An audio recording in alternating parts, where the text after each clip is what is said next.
Welcome to the Foul Front Podcast, a part of the Waypoint Outdoor Collective.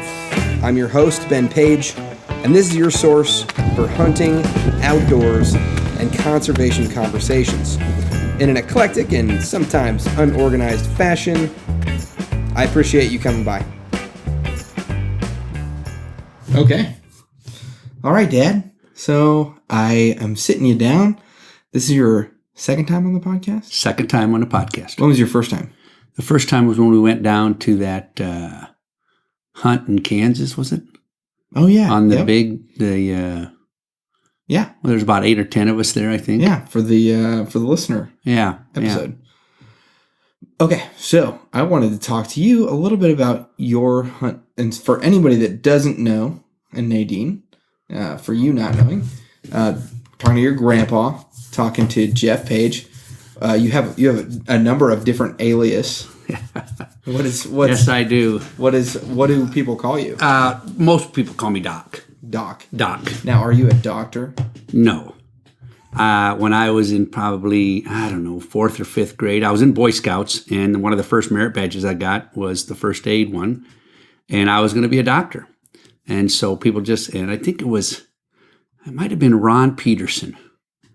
He was one of the older Boys and Scouts, and he gave me the nickname Doc, and it just stuck. And to this day, if you go to my hometown, Rhinebeck, Iowa, and if you say, hey, Jeff Page sent me, they would know that you probably don't know me very well. But if you walked in and said, hey, Doc sent me, they would know that you know me.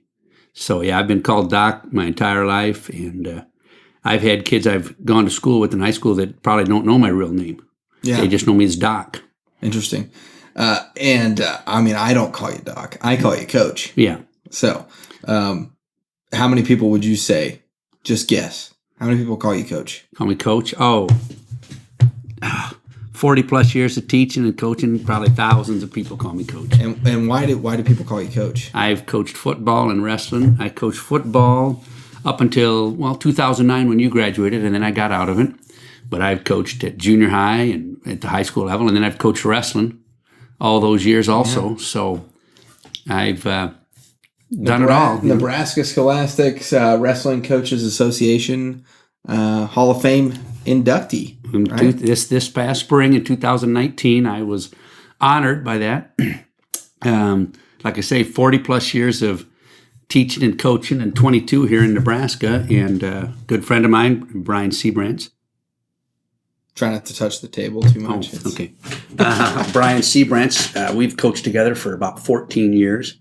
And I was up in the Clash in Rochester, Minnesota, when your mother called me and said I had gotten a letter from Norm Manstead, who's the head of the Coaches Association, and I had been selected.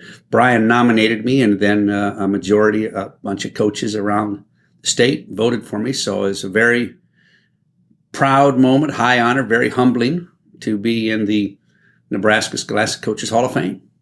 Nice.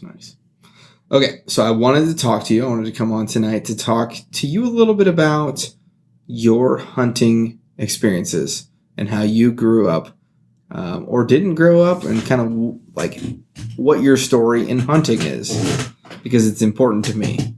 When I was a kid, I remember my dad going hunting, pheasant hunting and I've got several uncles and cousins that did a lot of hunting, and we'd go out on Grandpa Virgil's farm right outside of Dike, Iowa. And I remember doing that, but I never remember doing much hunting when I was a kid. Probably a few years later, maybe when I was in high school, I got a... What kind of hunting was it? It was upland pheasant hunting. Pheasant hunting on Grandpa Virgil's? On Grandpa Virgil's lawn, or fields. He had 80 acres there in Grundy County. And but I don't remember doing very much of that as a kid. But then when I got into high school and that, I bought from my brother-in-law, Steve, Vicky's husband. He had a single shot 22 that I bought from him for $5, I think $5 or $10. And so Robo, John Robertson, and I, he's another good friend of mine, my best friend. We'd go rabbit hunting out at his mom and dad's place. They lived in the country. Of course, I was old enough to drive then. And we'd go, back then, it was customary, it was common to go road hunting. You just drive around, you'd see a pheasant in the ditch, and so you'd stop and get out and try to kick him up. But I just had a 22, so we did a lot of rabbit hunting and squirrel hunting. And this is when you're still in high school? When I still in later high school, and in late high school. Now, didn't Grandma come back and end up, all these years after Grandpa had died, didn't she say that he went like duck hunting or something like that when you guys were at church?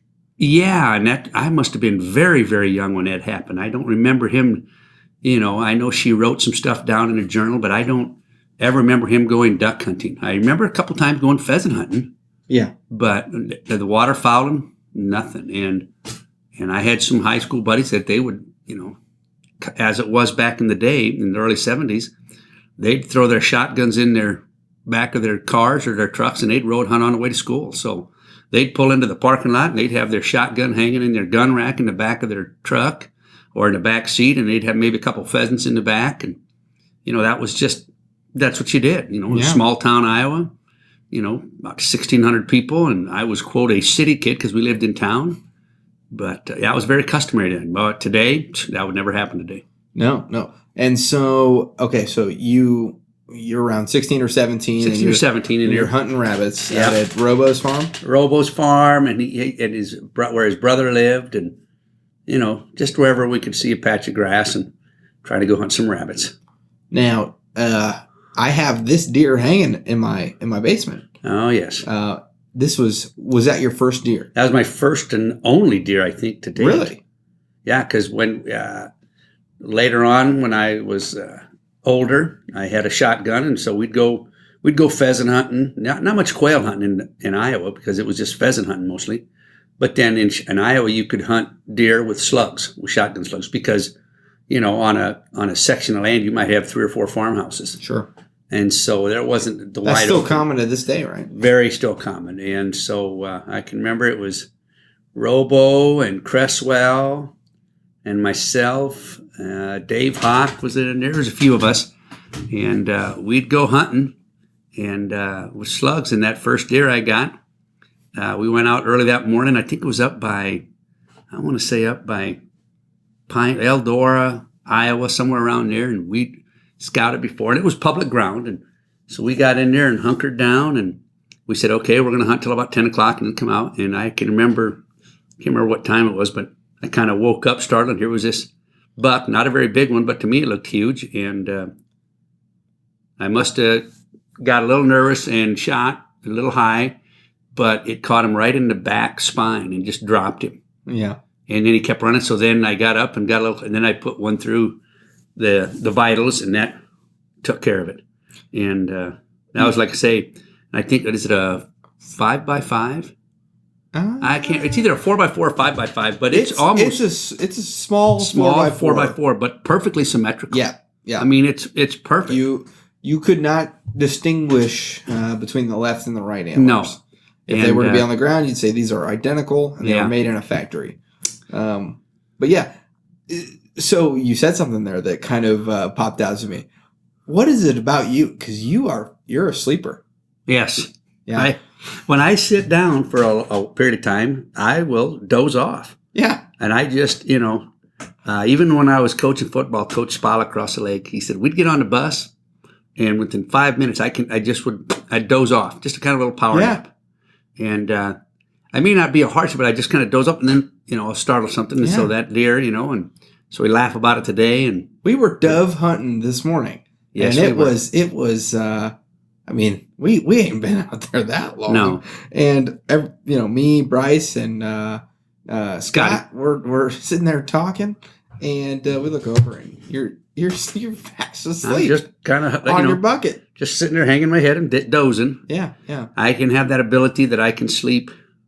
I'm not much of a sleeper, but I've always been a night owl. But if I'm somewhere and I'm just sitting there, I'm not the one to type to sit. I got to be moving. Well, I remember in high school, I'd wait outside because I'd been out doing nefarious activity, and I'd wait and I'd see that you were still watching TV, and I'd say, "Damn, when is Dad going to bed?" And I knew that it was, I was past my curfew, and I knew you were waiting up for me, but you'd outwait me, Any stories about that? Just that's just the way I was. I mean, I was a night owl, and even when I was in college and in younger days, me and my buddies, if we'd go on a fishing trip or we'd go somewhere, I could party with the best until 2, 3 o'clock in the morning, and 6 o'clock I was wide awake. Yeah. Until the weekend, right? Until the weekend. Then I might slow down on the weekend and sleep in a little bit. So. Okay. So we talked a little bit. Sounds like you did some upland and, upland hunting when you were little, and then a little bit of rabbit hunting. And then as you, throughout college, you did some. Mostly in college, it was mostly road hunting, some pheasant hunting. We had some places. And then probably, just kind of tailed off because when I started teaching and got some different places, and probably didn't get back into hunting big time until I started dating your mother, because both of her brothers and dad were big time hunters. And so that was just when I'd go out to Broken Bow to see her for a holiday or something, Christmas or Thanksgiving, we'd go hunting.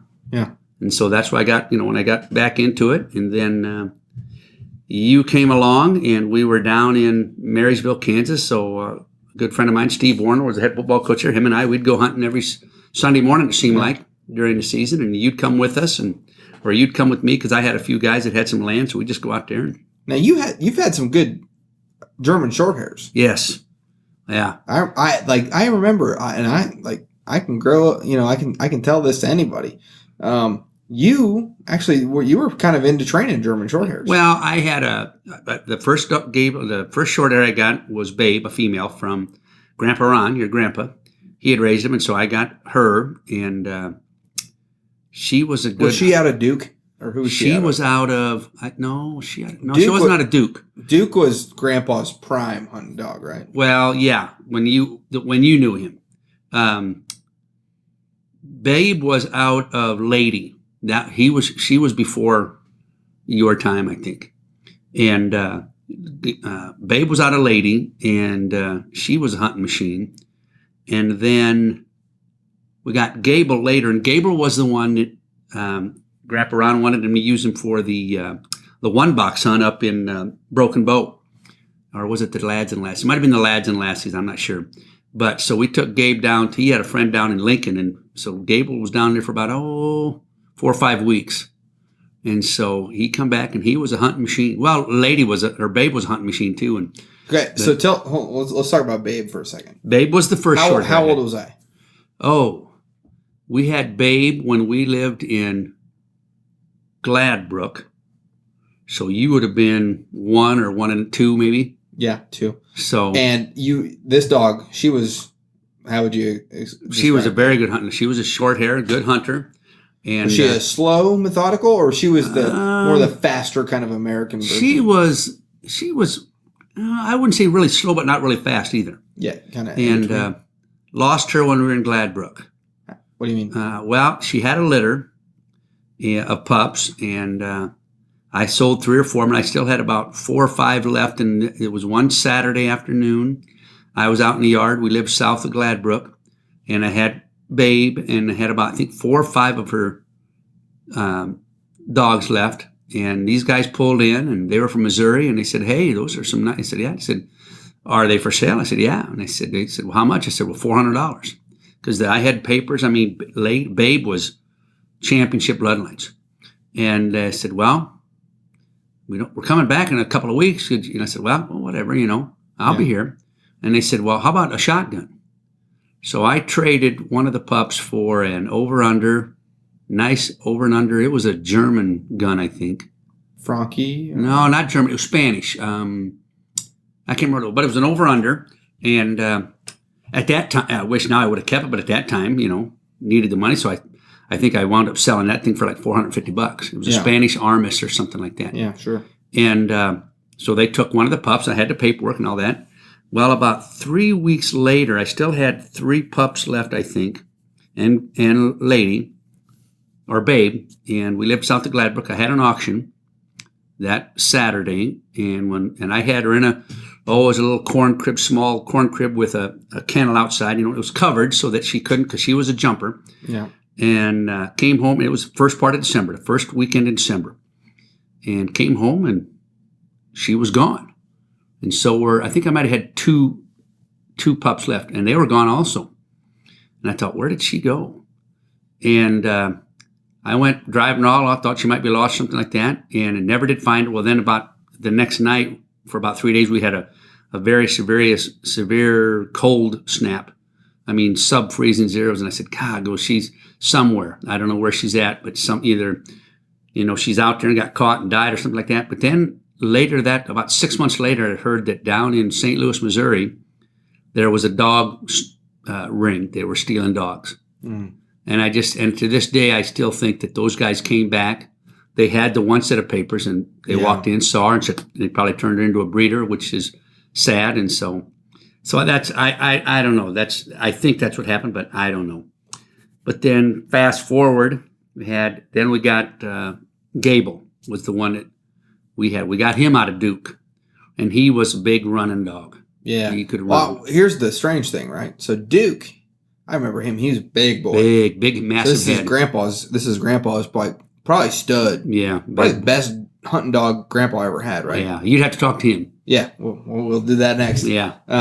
But anyways, Duke, he's a big boy. Big, yeah. But Gable, so there's two types of German Shorthairs, right? There's the old English style. Yeah, I think so. Yeah, the old. And then there's the American style. Yeah. And I remember Duke being just huge bodied. Yeah. He had like a body like a 55-gallon drum. Yeah.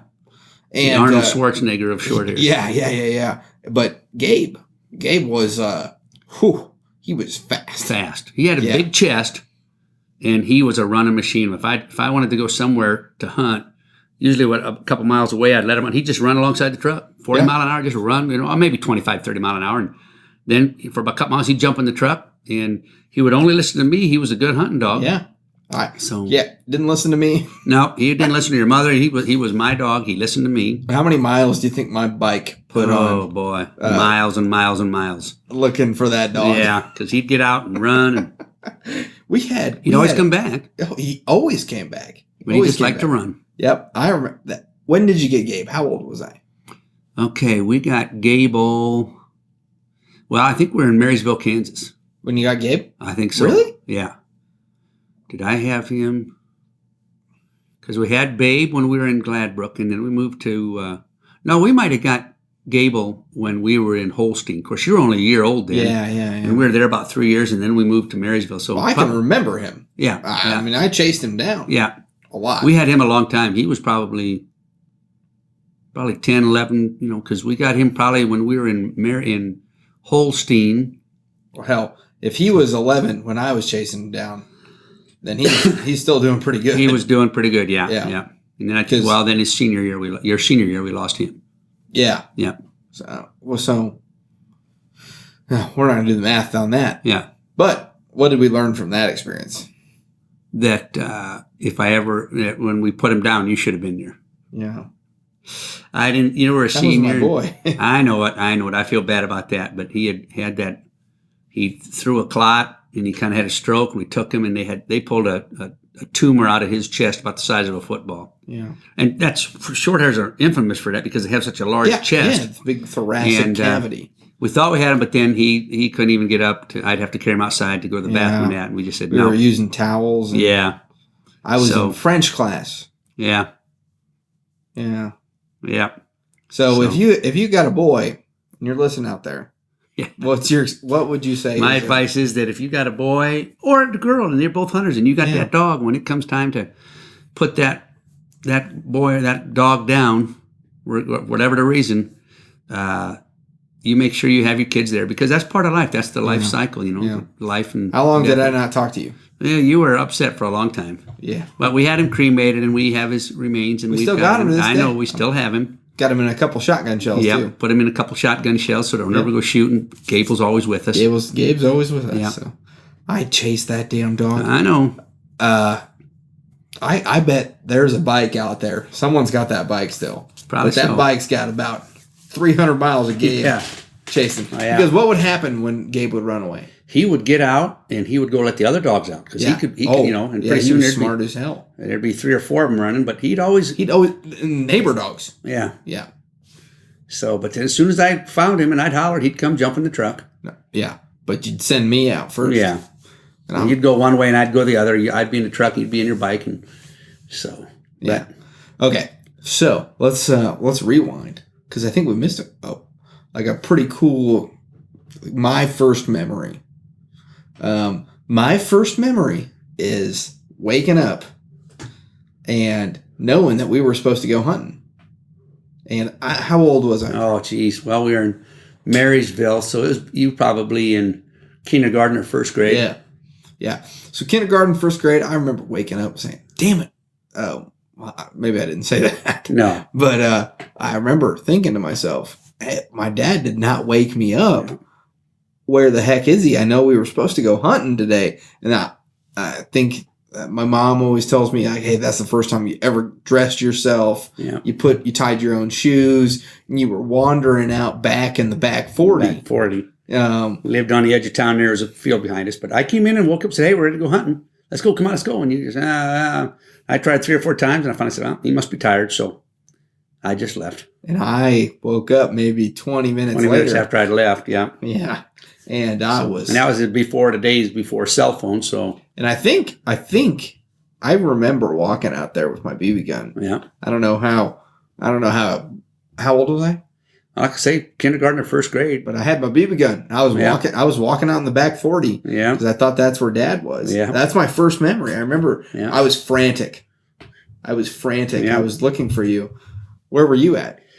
Oh, I can't remember if it was by myself, because I know some friends of mine that I knew had some ground, and so I was out there hunting pheasants with Gable, and we was out there for a couple hours, came back, and then you and I went back out. What's your favorite memory before I got into hunting? Like talking about Marysville time, like do you remember thinking like, oh, this kid's a hunter? I think the one time we were out northwest of Marysville. I can't remember whose land we were on, but there were just some cornfields, and there was some tree lines, and then we were just kind of let Gable run back and forth, and I think we got a couple, and then we come down, there was a river, and I remember we were sitting on a bank, just you and me, and Gable was just down running through the water, cooling off, and we were just sitting there talking and listening, watching Gable run, and you looked at me and said, man, this is awesome, Dad. I could do this forever. And so I thought, yeah, probably could. So... Okay, so did we, I've never heard that story, just so you know. Okay. I've never heard that. All right. So is there any other memories from that time that stick out to you? I remember a skunk. That was... was that up here? That was up here. Okay. It was you and me, and I think Rod Deal, and I don't know if Bo was with us or not. Probably. But we were up by St. Paul. That's Bubba. Bubba, yeah. Those you know. And we had your mom's blazer. Yeah, blue blazer. Yeah. And Gabe, we were hunting, and I think pheasant quail, and we were along the train track, and there was a river there, something. All of a sudden, Gable got tied up in a skunk, and he come out there, and he just smelled, And so hunting was done that day, and we put him in the back of the blazer. Yeah. Not a good day to have a blazer. All the windows open. Not a good day to have your mama's blazer. And... of course, I think all I had at that time was that little S10, a little S10 pickup. Yeah, and no muffler. Geez, Louise, we left the back open, and he was in his kennel box, but we left the back open. Bo? I think it was Rod and Bo. Yeah. And had to. I mean, it was middle of winter, freezing cold, but we had all the windows open and the back open, and Gabe was just to air it out. And that's a very vivid day in my mind. Yeah. Okay, so I think that's probably just about the end, right? Yeah. Then we had a break. Well, then when we lost Gable, then we just and it's to the point now where if you're going to do some pheasant hunting, that you're not going to do it on public ground. No, you got to know somebody, or you've got to have a game farm or something, or where you can go and spend so much to shoot a pheasant net, And so that's kind of when and of course you were getting into high school sports and all that, and we lost Gable, and so I just kind of lost you lost the drive. Kind of lost the drive to go pheasant hunting and quail hunting. Yeah. So you lost the drive, kind of, and we're big into sports and all that stuff. Where's the resurgence? Got into turkey hunting. Well, hold on. Let's back up, because I remember growing up, doing upland hunting. Yeah. Doing all that stuff with you. I remember all that. Yeah. And then I remember getting into deer hunting. So where kind of, what was you kind of got into deer hunting? I think it was when Rod. Yeah. Well, they were still in their old house. Yeah. It was before they bought the property. Yeah. And we were up hunting in the canyons north of town. Yeah. And I remember that because that was my first sit. Yeah. I went out there and I sat with Rod, and he, what was your kind of thought process during this time? Well, at that time, I had never hunted deer with a high power. Yeah. I didn't have one. Yeah. And so you had, you went out with Rod, which is good because he had some land, and I just wasn't into the deer hunting then. And then I think we got you a 270. Yeah. And you went. Uncle Doug? You went with Uncle Tom, I think, a few times. Yeah, I went turkey hunting with Uncle Tom. You went but didn't Uncle Doug pick out my 270? No. He gave me some advice on it, but then we picked it out. Yeah. Okay. And so, you got into that. And then when Rod and Sue got the land up there, you'd go up there and go deer hunting. And I never got back into the deer hunting just because I didn't have the high power. And when we were in Kansas, in here, there's so many guys that hunt deer down in Kansas that if I needed deer meat, just ask them. They just ask me, oh, yeah, we'll get you some. Yeah. So. Yeah. And so what was it kind of like for you to like, okay, my son's getting into deer hunting, and I was waking up early mornings. Like, what were you kind of thinking during that time? At that time I just thought, hey, that's great for him. Yeah, that's good. It's, I wasn't into it then. Yeah. You're kind of a bird hunter. Yeah. I was more of a bird hunter, and then, so you were into the deer hunting and all that. And then fast forward. And then I got into, I think, Robo, John Robertson, my best friend from high school and still is. Born on the same day. Born on the same day, about 12 hours apart. So we've been together since birth. Been hearing this damn story. Yeah. And so he came out and said, hey, there's some good turkey hunting out in Nebraska. So I got some land here. So he came out the weekend that you guys got married, and he went hunting that Sunday or Monday and got one. So then he says, Doc, we got to do that. So the next year, he came out, and him and his boy Evan and I went out with him and got a turkey. Was that your first turkey? First turkey. And I was hooked. Tell me about your first turkey. It was kind of funny. There was Robo, me, and Evan. We were sitting in these tree line out at Rod and Sue's place. And Robo come over and goes, hey, now, if just by chance 3 of them come walking in, you take the middle one. And I'll take the one on the left, and Evan will take the one on the right. Well, I'd never been turkey hunting, so I'm sitting there, and all of a sudden, here come 3 toms. And Robo tells a story that he goes, I look over and I see these 3 toms, and you don't even have your gun up. And I know now that when the turkey comes in, the first shot you got, you take. Yeah. Because there might not be another. I'm thinking, in my mind, I thought, okay, I'm going to wait till he gets over here, because he was kind of going away from me. I thought, I'm going to wait till it comes broadside. Well, when you get a shot, you take him. Yeah. And so they went to this one place. I thought, man, I better. So I shot and dropped one, and Robo and Evan both shot, but they were in some taller grass, and kicked myself in the butt. If I would have shot when they first came in, we'd have had all 3 of them. Yeah. And so that was pretty exciting, and so then Robo, he's been out here several times since then, and we always go to Rod and Sue's, and him and Carl Cheeseman, another good friend, we're classmates also. They came out this spring to go turkey hunting, but you were laid up. I was laid up with my knee surgery. So yeah, brand new knee. Brand new knee. But you're good to go now. I'm good to go now. Yeah. I saw you trouncing through some mud today. Some brush and mud today. So yeah. How did you feel though? I felt okay. The only time is when my foot would get hung up with the grass, because it's still a little, not quite as flexible, but just take it slow. But yeah. So I'm looking forward to this fall, maybe doing some turkey hunting. Yeah. Well, you're a turkey fiend. I love turkey hunting. It's just so much fun being out there. And why? Now let's reverse. Was that before or after our turkey hunting in New Mexico? That's before. That was before. Before, yeah. Okay. Yeah. Was that before our duck hunt? Yes. Okay. All right. Now let's talk about. Now I'm back big into hunting. You're back big into the waterfowl, and so just an opportunity. You're very good at it. You're very knowledgeable. I thought, well, spend some time with him and do some fun stuff. And like I said, I'd never gone waterfowl hunting before, and so. Well, let's talk about our first waterfowl hunt together. That was that in Texas? Yeah. The Rio? On the Rio, yeah. We went down there. How long ago was that? That's been about... Ooh, it's been 6 years. Well, you were in El Paso. 5 years. 5 years ago, maybe.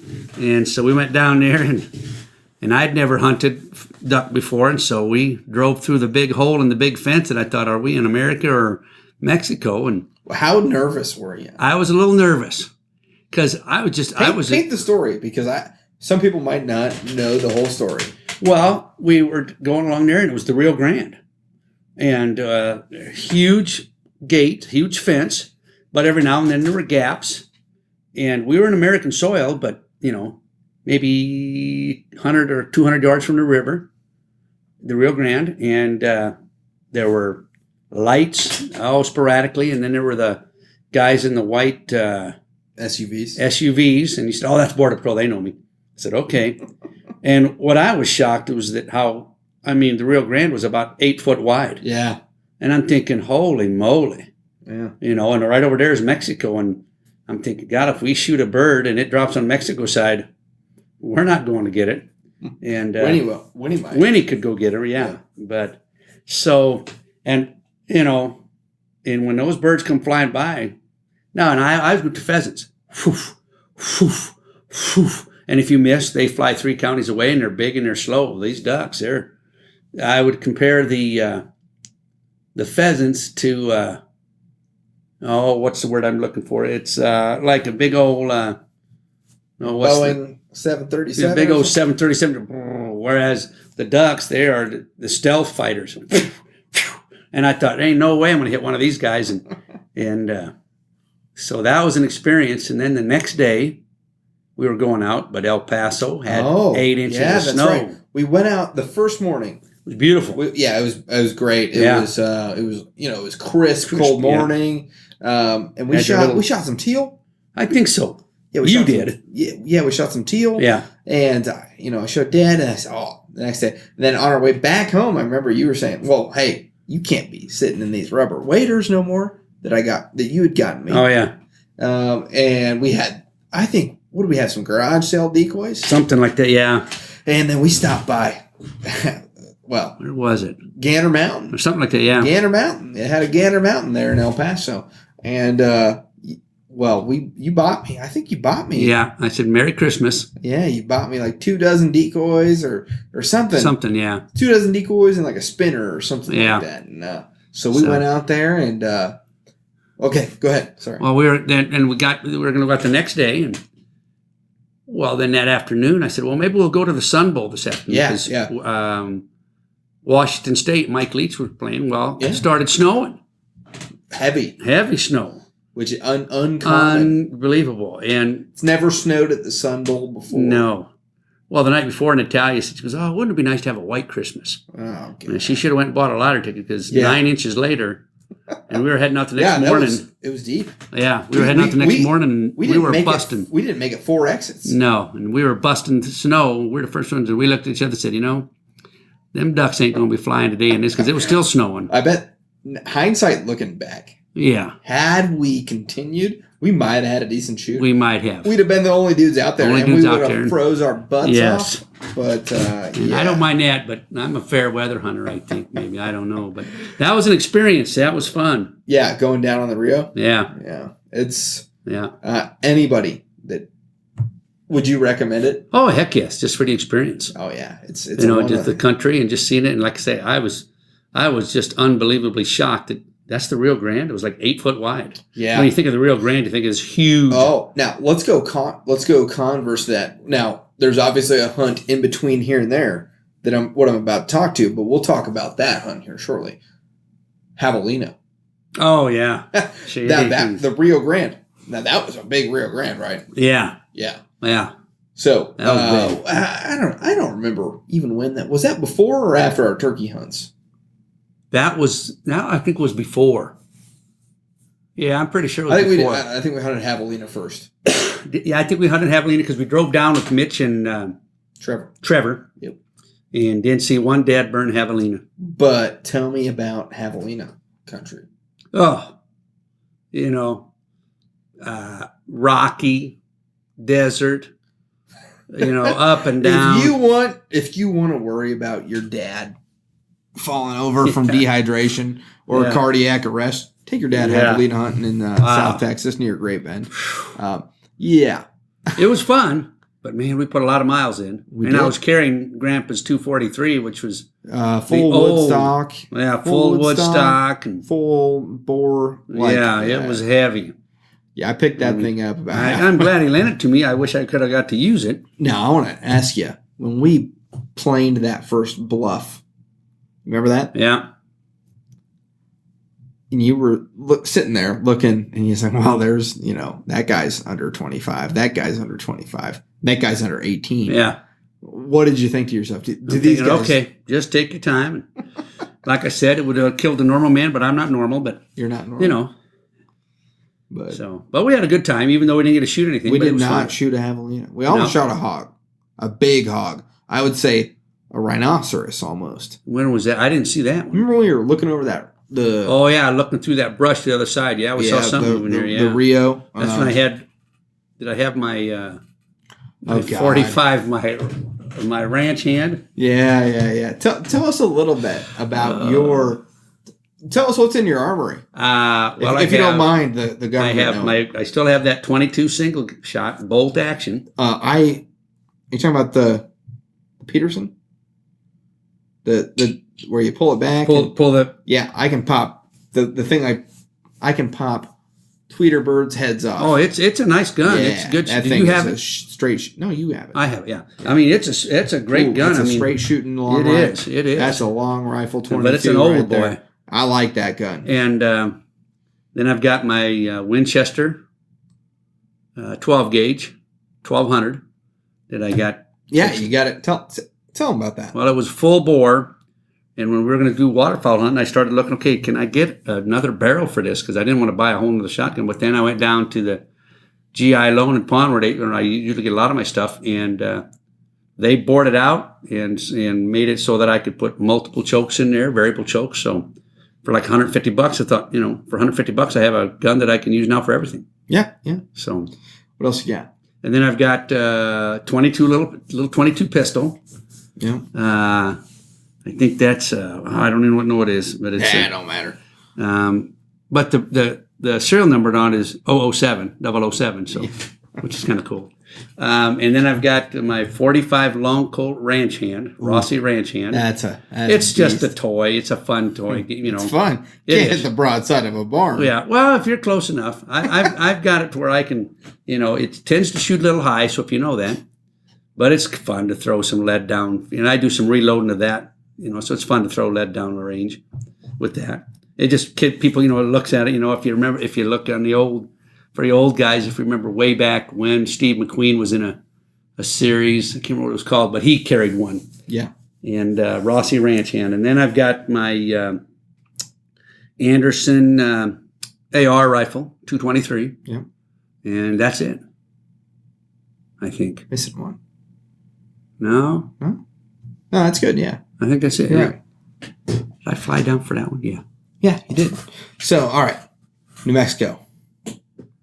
Let's talk about, you're big into turkey hunting now. I'm big into waterfowl hunting.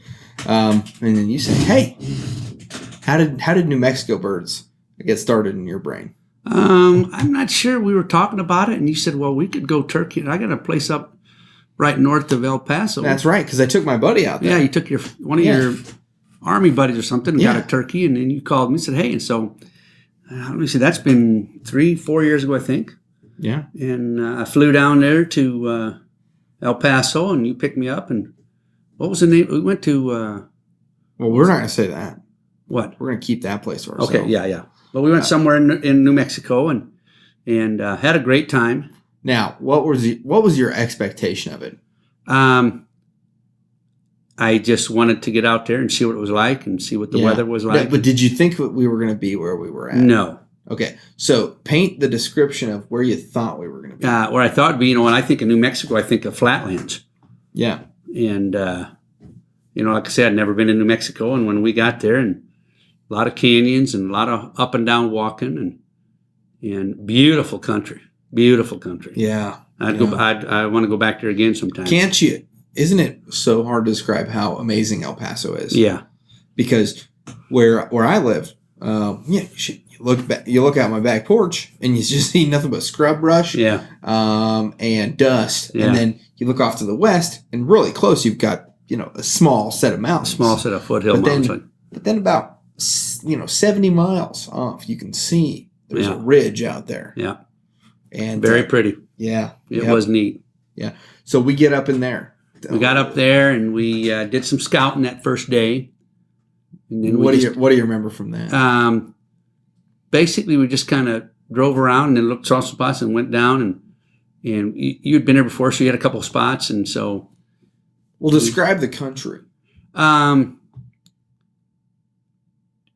and down and a lot of woods. Yeah.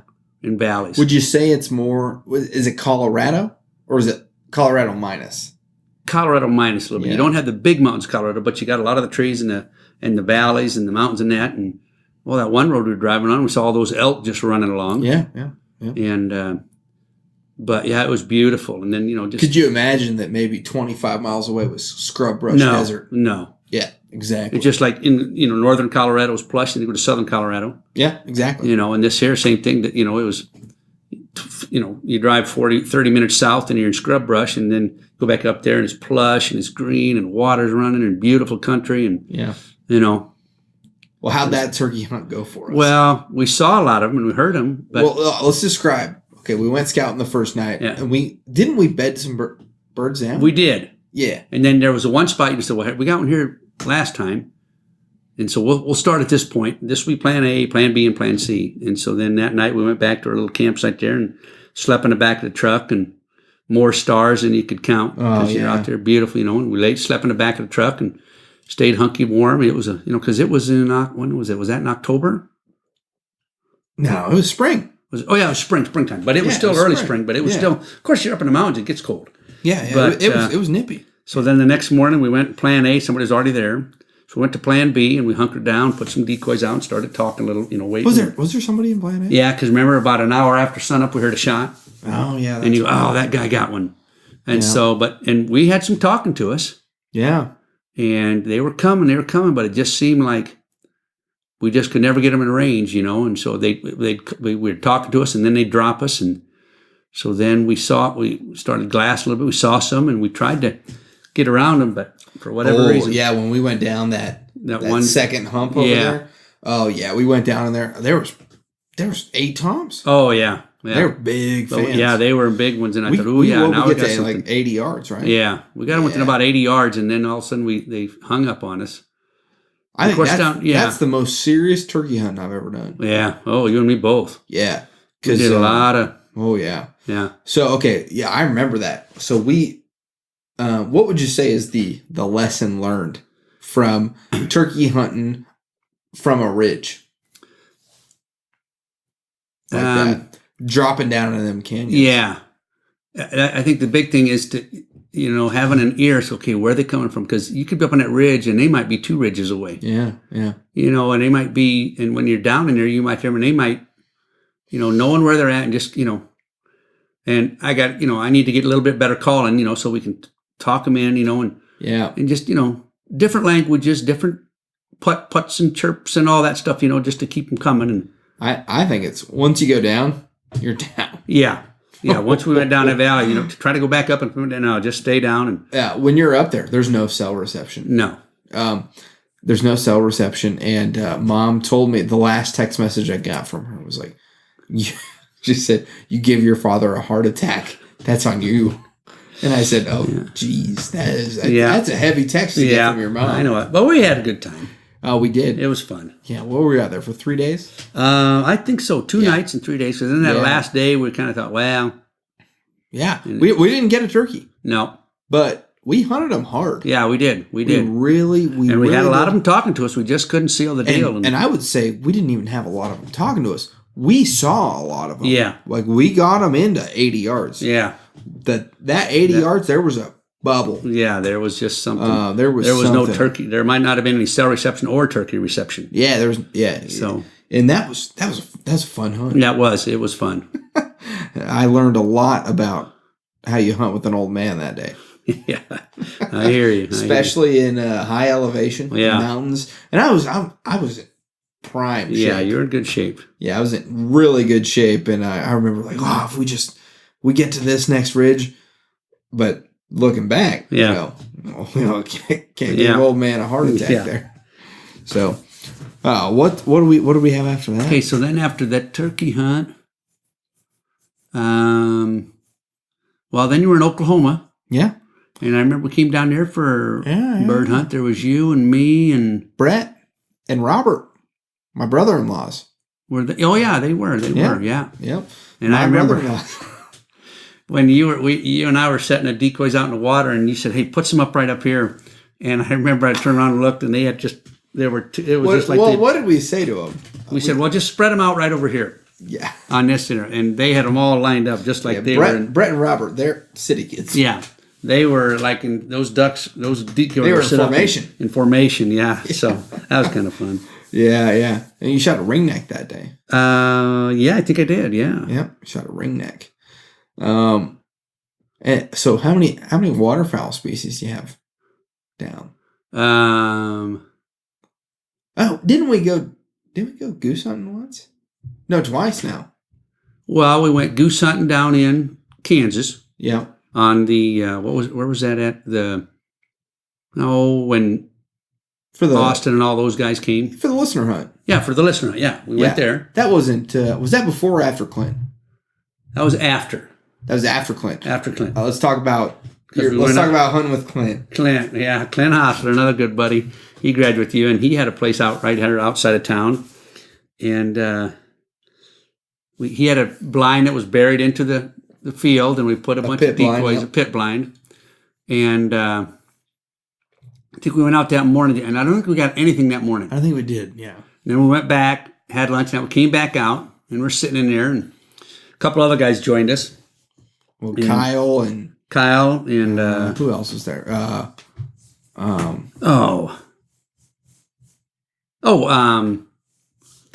Luth. Doggone it! I can see it, a kid big as life. Yeah, of course. But anyway, there was Clint, you, me, Kyle, and Nate Loon. Nate Loon. That's it, Nate Loon. That's right, Nate. Yeah, that's right. And it was a little chilly. We had the burners on, I think. Yeah, we had the burners going. It was good. And we're talking, and all of a sudden Clint looks out there and he goes, "Guys," he goes, "we got a goose in our spread. Some goose. I don't know if it walked in or flew in."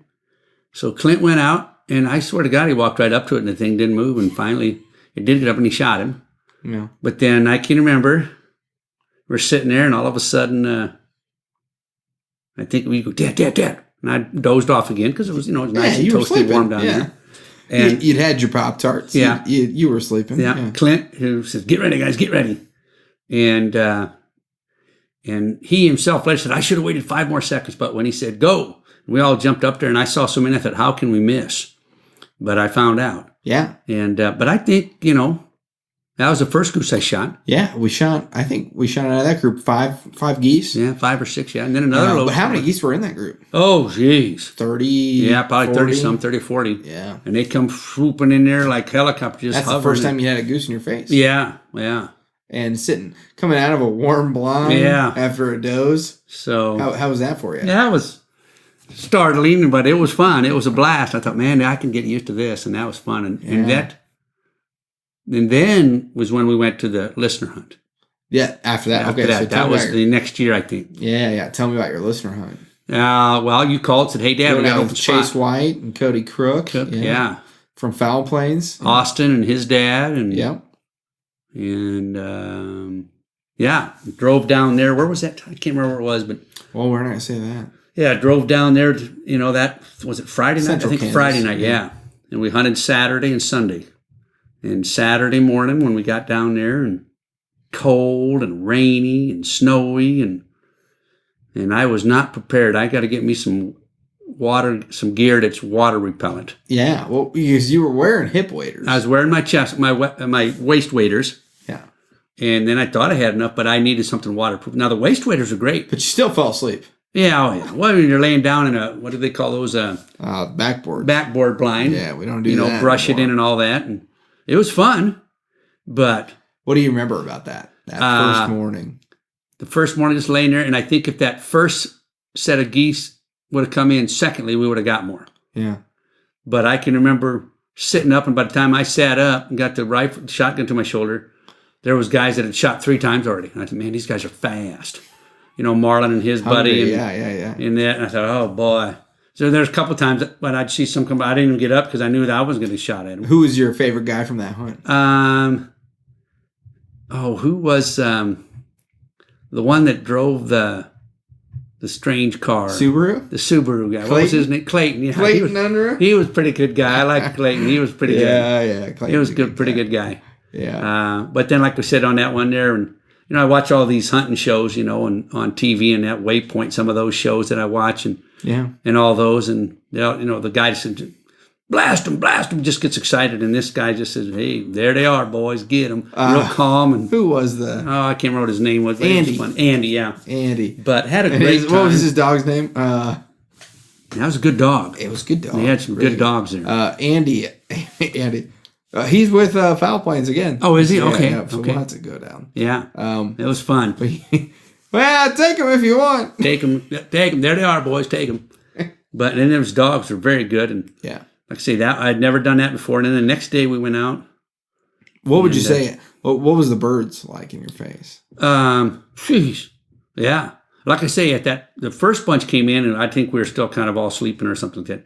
Because then we didn't get many. But then the second bunch that came in, there were fewer birds, but we shot more. Yeah. And I don't know if I think I might have shot one. Were you getting like target overload? I think so, yeah. With me, I'm thinking, oh, gee, pheasant, there's one.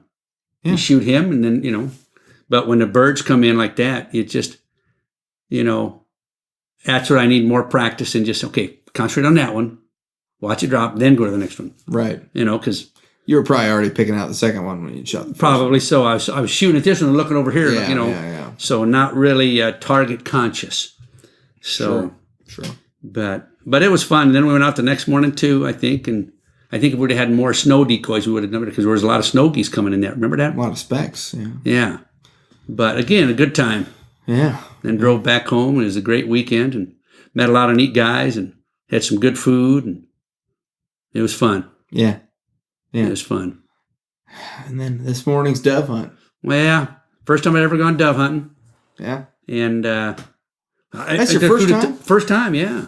I hear, I teach and I hear a lot of kids, we're going dove hunting. And I'd never, in my mind, I'm thinking a morning dove. That's what I'm thinking when I see a morning dove. Sure. And so when you were out this morning, I said, hey, this might be a stupid question. Does everyone know what a dove look like? And I said, well, it must look like that thing on the stand with his wings rotating. And we started laughing, but so... Who all did we have out this morning? There was you, me, Scotty Gibson, and Bryce Harrington, a couple of your classmates that I coached in football, and now I teach with them, which is pretty wild. Is that weird? Yeah, it is. Yeah. But it's a good time, and if they go next weekend, I think they're going to go teal hunting. And you going to go out with them? I think if your mom has to work, I probably will. Yeah, good. Go out there, with those boys and get a little fun. And we got the 6s. Yeah. Got plenty of shot. So, but yeah, fun time and just being in the field and spending time with you and your buddies out in the field and getting to know those guys and you and just a lot of memories made. Yeah. And hopefully as Nadine gets older, she'll want to go out there and go shooting and hunting, and it'll be fun for her. And what's your dream hunt for you and me? If we could only hunt one more time. One more time. Price not regarded. Well, where did I see? It was online, someplace up in Canada, where you pay the money, you pay your down payment, and then they'll tell you where to show up. I saw it, and I can't remember what it's called, but what are we hunting? Geese, waterfowl. Yeah, that would be your last time with me? Yeah, I think so. Yeah, because you're like waterfowl, I do too, and I like just sitting there and having them come to me. Yeah, rather than walking chasing them like you do with pheasant when you got to walk. And that's why I like turkey too. You just sit there and you call them to you, and if they don't, then you move a little bit. But yeah, there's a place I saw online, and they, $1,000 thousands of birds. Yeah. But it's something where you pay the down payment and all this and all that, and then they'll say, okay, here's the day of the when you go. They say, so you'd rather DIY it with me? Yeah. Do it yourself. Yeah. But they kind of do the scouting thing for you. Yeah. Okay. But fun times. So it's a waterfowl hunt is where you last. Yeah, I think so. You don't want to go hike some mountains. No, I would like to go back and shoot a javelina. Yeah. That one eluded. That one got you a little bit. Yeah, that was fun. Yeah. I'd like to. Well, it was nice. It was the weather was nice. Yeah. Well, now I've got I've got that 223. I think I could shoot a hog with that. Yeah. Well, let's talk about before we get off here. Let's talk about the curse. You and I have not had much luck. We've had some success waterfowling, but if we go turkey hunting, nothing. Today, nothing. But if we haven't hunted enough yet. Yeah. We'll just keep hunting. We can never hunt enough. Never hunt enough. Yeah. I just like being out there. And what's your message to Nadine? Get out and enjoy the outdoors. Get out there with your dad when he asks you to go, because that is memories that'll last forever. And all the money in the world, like I've always jokingly said, I'm going to die broke. I came into the world broke and naked, and that's how I'm going out. I'd rather spend that money having good times with you and your sister and your brothers and their families, and that's the way to do it. Well, can't end a podcast better than that, so I'm going to go ahead and stop this. Thanks, Dad. I appreciate it. Yep. How long did we talk? 56 minutes. Almost an hour. Yeah.